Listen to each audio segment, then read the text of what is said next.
X contestants nominations అందరివి చాలా బాగున్నాయి. వ్యాలిడ్ పాయింట్స్తో నామినేషన్ అయితే ఫస్ట్ టైం చేశారు.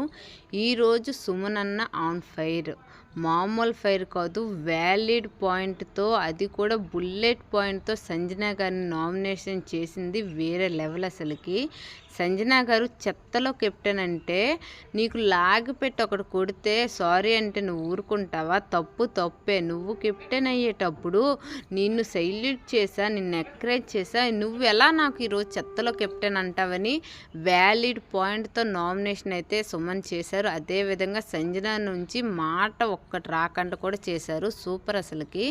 అదేవిధంగా ఈరోజు శ్రీజ గారు కళ్యాణ్కి నామినేషన్ చేసే తీరు చాలా బాగుంది. కరెక్ట్గా వ్యాలిడ్ పాయింట్తో కూడా నామినేషన్ చేశారు కళ్యాణ్కి అయితే.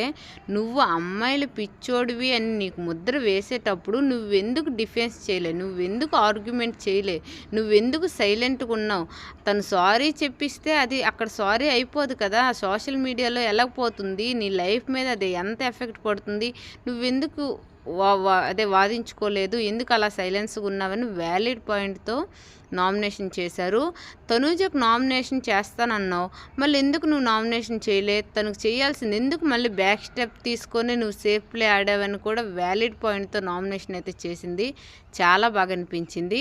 అదేవిధంగా ఫ్లోరా గారి నామినేషన్ కూడా రీతుకు వేసే తీరు చాలా బాగుంది. పర్ఫెక్ట్ పాయింట్తో నామినేషన్ అయితే చేసింది. శ్రీజ అండ్ సుమన్ గారి నామినేషన్స్ ఎంతమందికి నచ్చాయో ప్రతి ఒక్కరు కామెంట్ చేయండి, లైక్ చేయండి, సబ్స్క్రైబ్ చేయండి. Thank you.